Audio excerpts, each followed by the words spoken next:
George Lucas's 1999 prequel The Phantom Menace entered history like a fart in a bathtub. The first new entry in 16 years in possibly the most beloved cinematic universe was met with unprecedented hype, followed by a quiet, resigned disappointment as the stench broke the surface. I remember seeing it in the cinema at the perfect age of 9. I was absolutely enthralled by all the motion and colours. The production design was like a hot wire in my brain. I couldn't get enough. I collected as much merchandise as I could when I wasn't busy memorising the 151 Pokemon, and I was blown away by the action scenes, the sense of breathless energy, and the captivating design and production values. But I also have a clear memory of the drive home, when I began to wonder what the story had been about. My 9-year-old brain, coming down from the high of excitement, could not untangle that knot. I watched it a few more times in the cinema and was none the wiser. All I knew was that I was drawn to it.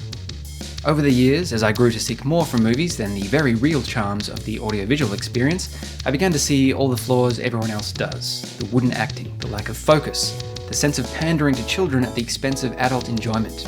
But I also grew to appreciate that this film is the culmination of George Lucas's iconoclastic approach to the film business. I'll get back to that later. For right now, 23 years after its release, I'm finally ready to roll up my sleeves and figure out what under Tatooine's twin suns this cinematic turkey is really about. And in the process, I'll argue that this is actually the truest version we've ever seen of George's vision for Star Wars. This is Equipment for Living with Star Wars Episode 1: The Phantom Menace. Alright, get your bearings. Normally, we jump straight into identifying the protagonist, but I have a bit of housekeeping to deal with first. As all 180 of my subscribers will know, running time is crucial to my movie breakdowns. But it's harder than sweeping bantha fodder to get a straight answer about how long this movie is, or at least was. That's because George Lucas, in his infinite wisdom, keeps tinkering with the damn thing every time he issues a new home release. The DVD is a few minutes longer than the theatrical version. The Blu-ray is a few minutes longer again than the DVD. Because George keeps adding in scenes that were cut for perfectly good reasons, like this scene where we get an unparalleled look at how buildings are cooled in Coruscant. I'll give you a hint: giant metal fans that apparently don't rotate. Are they force-driven? Maybe everyone just sweats on Coruscant. So I took out the DVD version and cut out a few scenes I didn't remember seeing in the cinema, and got the runtime down to around 120.5 minutes before the credits hit. That's the length I'm going with, and if you disagree, then you can start your own damn channel and dispute it. So, now we've got that out of the way, we can tackle the first big problem with analysing this movie. Whose story is it anyway? But don't worry, I've run the midi-chlorian count on this, and it's actually pretty easy. Queen Amidala is the protagonist of this movie, and it isn't even close. She's the one to step willingly, against advice, into Act 2. She's the one that sets up the break into Act 3. We'll see these as we get to them, but just trust me for now when I say this character, who has no personality and has only a tangential bearing on what the movie seems to be about, is without a doubt the protagonist. It's good for the effect of the film, as long as it doesn't give me brain damage or anything. I'm all for it. So let's back up and start at the start. Something taxation dispute. 2 Jedi Knights are sent to a spaceship to do something. Right off the bat, we get some of George's classic tin-ear dialogue. As you know, our blockade is perfectly legal. The Knights board the ship and we see they are dressed just like old Ben from Star Wars, which I find quite confusing. Isn't the whole point of Ben being on Tatooine to hide, as in to pass as a regular person who is not a Jedi? Because all the Jedi were mercilessly hunted down by the Empire, right? So why dress exactly like a Jedi from the prime of the Republic? At the same time, Ben's disguise is actually pretty good, considering that all these impoverished farmers around him dress the same way as he does, which means either poor farmers under the Empire's thumb like dressing up as Jedi, while the Empire is ruthlessly hunting them down, or that the elite peacekeepers of the Republic in its prime dressed like bums. Anyway, these 2 space bums kind of loiter around for a bit before the Neimoidians send some ineffectual droids to kill them. We get to see some Jedi in their prime, and it is pretty cool. Eventually, they split up and head for the planet below, and we finally meet our protagonist. Queen Amidala is, and I'm really stretching to be charitable here, a stoic and level-headed person in an elaborate costume who we are told is the Queen and appears to care about the people. I tried, and that's as good as you're going to get from me, but this points up one of the major problems with the film. We are told Obi-Wan is an impetuous hothead, but we never see him do anything impulsive. We are told Qui-Gon is an iconoclast, but we never see him do anything particularly rebellious. We are told Queen Amidala is the ruler of a world, but we never see her do any ruling. We are told Anakin is a good mechanic, but we never see him build or fix anything, only tinker with existing things. We are told Darth Maul is a Sith Lord, but we never see him do anything evil or Sithy. We are told Jar Jar will be important, but we never see him do anything helpful or worthwhile, except deliver a single important beat later. Compare this with Star Wars. We can see at a glance that Luke likes flying. He has mechanical knowledge.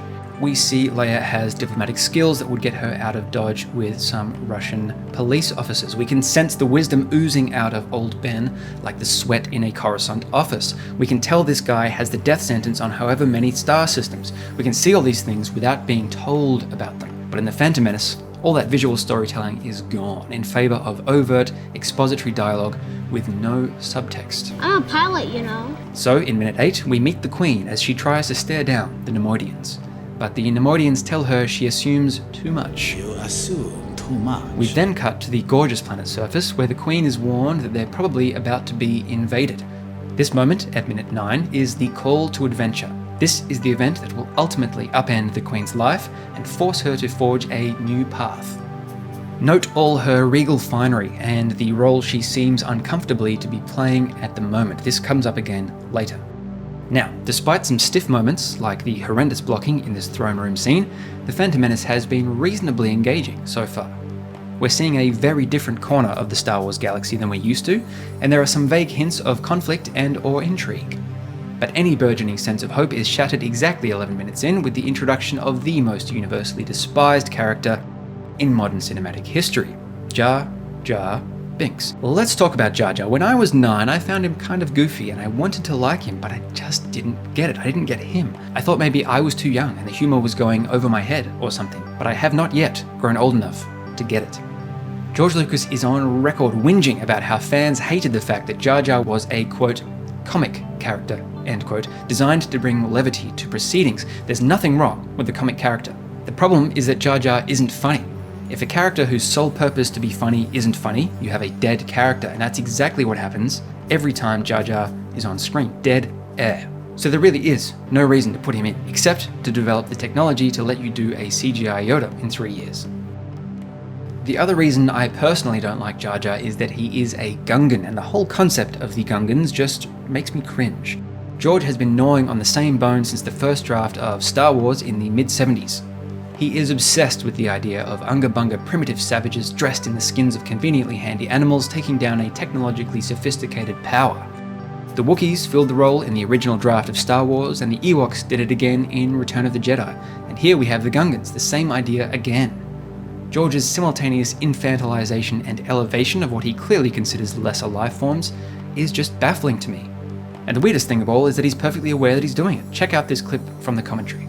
Having grown up in the shadow of the Vietnam War, the issue of a primitive society confronting a technologically advanced society has fascinated me, because that was the main event that was going on really during my college years. And the fact that human determination and human spirit could overcome these vastly superior armies, actually I found to be rather inspiring as a human being. I think that is a theme, one of the main themes that's gone through all the Star Wars films. I mean, in the 70s, this may have worked as a Vietnam allegory. In the 90s, it's a tired old cliche. Although it didn't stop George's contemporary Jim from making the most successful film of all time based on the same wretched template 10 years later. So, to summarize, Jar Jar Binks was designed to provide comic relief, but is not funny. He comes from a society designed to repeat the least popular idea in the previous film in the franchise, namely the Ewoks, coming through to save the day. And to boot, he is fairly obnoxious to watch and listen to, and yet George blames us for being Philistines lacking the refined taste required to appreciate such a character. Now I will say this for Jar Jar, he is the first major CG character that interacts halfway convincingly with his live-action counterparts. Without Jar Jar, we may not have gotten Gollum or Caesar in Planet of the Apes, so credit where it's due. Once again, George blazed a trail for others to follow. He just forgot to put his fancy new tools to good story use here. Jar Jar leads the space bums to his underwater hometown, where the Jedi deliver snippets of the film's theme. You and the Naboo form a symbiont circle. What happens to one of you will affect the other. You must understand this. This film will kind of half-heartedly be about balance in life. Again, we'll go to the commentary for backup here. But there is a bit of an ecological motif going on here, that all the organisms depend on each other. And when one organism is pulled out of the chain or the circle, it affects all the others. The balance within ecosystems is one manifestation of that theme. Another is the balance between light and dark sides of the Force. By far the most interesting is the balance between inner and outer selves. Remember how the Queen is clearly playing a role and that the film is called The Phantom Menace? We'll come back to that. The space bums take a submarine through what is described as the planet's core and somehow miraculously don't melt to death. They catch up with the Queen just as she's being rounded up by the Neimoidians' droid army. They rescue her, run the blockade, get away. Along the way, we are introduced to R2-D2 because what's the good of a prequel if you don't use it to over-explain everything in tedious detail? And the Neimoidians' boss Darth Sidious sends his lackey Darth Maul to hunt down the Queen. Our space bums set down on Tatooine to repair their damaged ship. 29.5 minutes in, apparently under orders from the Queen, a handmaid is sent with Qui-Gon to help secure the ship's repairs. For some reason, Qui-Gon is totally fine having a droid he can't understand and a simpering idiot he can't tolerate join him on this dangerous mission on an unknown planet. But a single dusky brunette whose primary functions are diplomacy and/or security, well, that's a bridge too far for this old space bum. I'm being facetious, of course. The only reason he pushes back on the idea is to generate the conflict necessary to signal the transition into Act 2. You see, Padme is really the Queen in disguise, or undisguised, or whatever. Her world was challenged by the invasion, so now in Act 2 she's going to enter a new world under a new guise. And to cross that threshold, the protagonist must overcome resistance, whether internal or external. George isn't a good enough storyteller to convey the internal resistance, so he goes the external route. And we enter the honeymoon, 24.6% in. Qui-Gon wanders into the nearest building and conveniently finds exactly the parts he needs to repair the ship. Meanwhile, Padme meets a little slave boy called Anakin. This happens 30 minutes or 25% into the movie. Where Padme is keeping a secret bigger than her average hairdo under wraps, Anakin wears his heart on his sleeve. I'm a person and my name is Anakin. Being around Anakin will teach Padme the benefits of that kind of personality. But they still need to get off Tatooine. In a needlessly convoluted series of scenes, Qui-Gon arranges to gamble for the parts they need as well as to free Anakin. His motivation for freeing the slave is some vague prophecy about bringing balance to the Force. The balance part is thematically relevant, but man, this is hard to follow. The good news is, it brings us to the pod race. You know what? I'm going to go ahead and say it. This pod race sequence is George Lucas's greatest contribution to cinema purely as a director. Not as a writer, but as a sculptor of image and sound in time.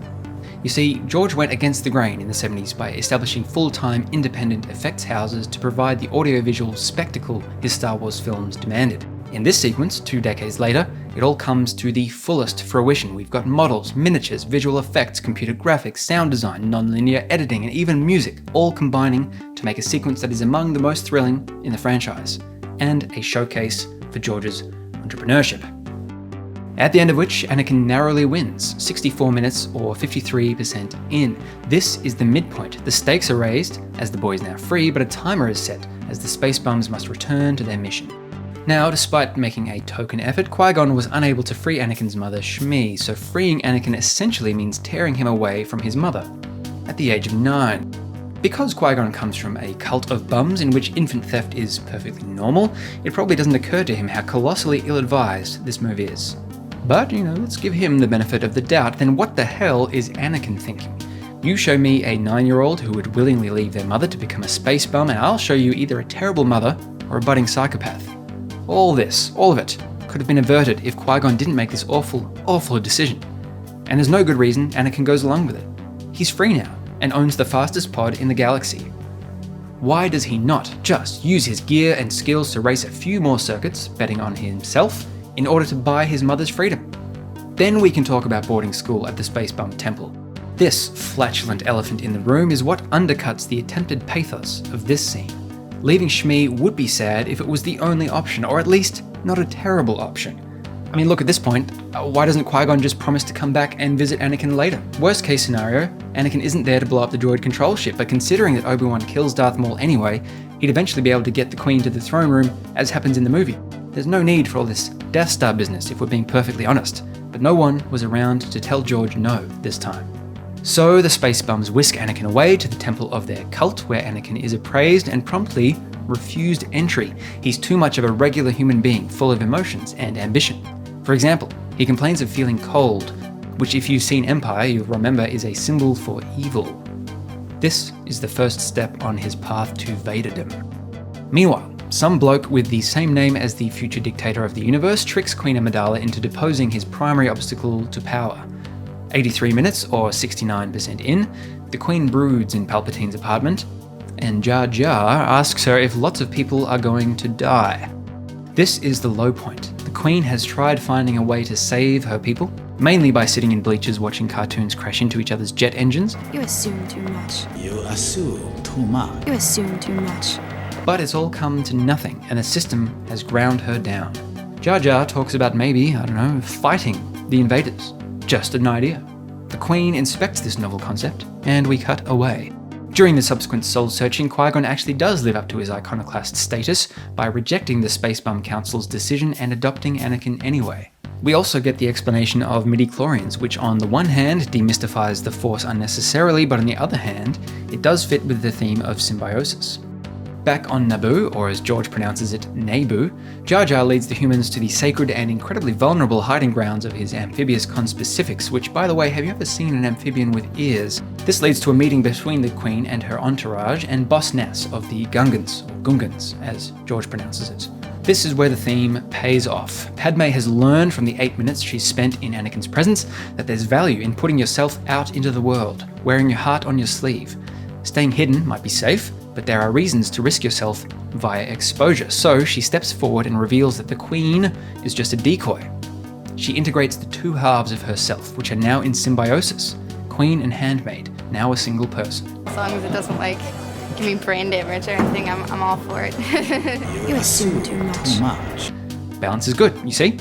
Because the whole reason the movie's villain is getting away with everything is that no one suspects he has a hidden malevolence. He's masking his evil with a decoy, just like Padme was masking her good, and while Padme's mask has come down, his is still up. This revelation hits in minute 92, 76.7% in. With this last whisper of thematic relevance, the film slips into a gargantuan and overblown third act that has barely any character substance at all. At least there's a cool lightsaber fight, and it is well structured. All the action threads come to their lowest point at the same time. Padme is surrounded, Anakin stalls his ship, and Qui-Gon is killed, all in rapid succession, culminating at minute 111, 92.5% in. This is the reversal, where the action reaches its lowest ebb, and George admits that he knew what he was doing here, at least. It's a fairly classic plot device that has been around really for a very long time. It's an element in Greek drama that things get very dark and very sinister and then are resolved at the very last second. And this is a classic following of that structure. With almost a whiff of thematic relevance, Anakin takes out the droid control ship, and Padme shows she has learned when to use a mask and when to reveal her true self. Obi-Wan avenges Qui-Gon's death, and with that, the two most interesting characters in the whole prequel trilogy are summarily executed. Obi-Wan promises to train Anakin in Qui-Gon's stead, then there's a funeral and a jubilant celebration. The film closes on visual symbiosis, two cultures finally coming together as one, greater than the sum of its parts. So there you have it, a fairly basic story, but generally good advice. You want to live in harmony with your disparate elements. Is this the story I would have gone with? Of course not. I would have made a dark mirror of the original trilogy. Those movies were sequentially about how to achieve true freedom, how to live with mortality, and the metaphysics of redemption. I would have made this first movie about the opposite of freedom as a mirror to Star Wars. What is the opposite of freedom? Well, how about attachment? Anakin's attachment to his mother is what leads to the other movies after all. How about, making that a core element of this movie? As for how I'd restructure things, I've thought about this a fair bit. Assuming that the cast, costumes, and sets are already locked in, I think there are some super easy tweaks you could make that would have vastly improved The Phantom Menace. First of all, let's set up a consistent protagonist for the trilogy. Open with Anakin looking up at the stars, dreaming of a better life. Have the call to adventure be the arrival of Padme in Anakin's shop. Why not, right? We can skip all of this, can't we? Have the refusal of the call span the negotiations here, and maybe Darth Maul adding some pressure. Have Qui-Gon and Obi-Wan butt heads over whether Anakin is the chosen one. Have Anakin finally convince the space bums to let him race, so that the break into Act 2 coincides with the start of the pod race. have a longer pod race if you want. I mean, this whole thing is awesome. Padme is now the B character, and at the midpoint, have Anakin blast off from Tatooine, promising to visit his mother somewhere down the line. While in transit, let's not even go to Coruscant. While in transit, have things get worse. Let's have the space bums try to train Anakin and fail. He's too old and he misses his mum. So at the low point, they return Anakin to Mos Espa, only to find that Shmi has been killed, maybe in retaliation for Anakin's victory. Anakin flips out and loses control, and he causes like a force tornado or something, or shoots lightning. The only thing that calms him down is Padme, who he clings to, because the theme is now attachment, you see, and its negative effects. Seeing his power, the space bums recommit to training him. At the break into Act 3, Anakin himself commits to training properly and cuts his hair and everything. Then you can have the third act play out largely as it does, except that the reversal should touch on the theme again. Oh, and also in my version, there are either no Gungans or they are redesigned to be interesting instead of confusing. But we didn't get that. Instead, we got George Lucas's vision, pure and undiluted. He financed this movie. He wrote it. He surrounded himself with yes people. Audiences hate this movie, but you know what? It is astonishingly similar to the first draft of the original Star Wars. That script is an absolute mess, lurching from obscure political mumblings to the worship of primitives for the duration of its page count. An incredibly obvious conclusion springs from this. George is a brilliant world builder. He comes up with all kinds of fascinating ideas, and he has a clear vision for how he wants his worlds to feel. His decision to accompany this world building with a rousing score from John Williams is similarly outstanding. Williams' music almost single-handedly redeems The Phantom Menace, but George just does not care about character or, apparently, story. Other people must have pushed these elements in the originals, because now, allowed to indulge his true creative core, George abandoned all of that in favour of this. Which is why you and I, and basically everyone who has seen this film, has felt disappointed by it. Despite all its technological achievements, it means nothing when it's in service of such an anemic story. And that's what makes The Phantom Menace such weak equipment for living.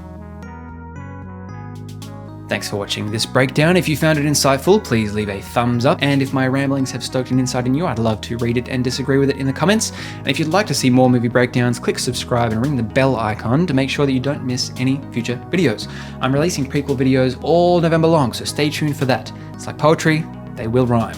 Bye for now.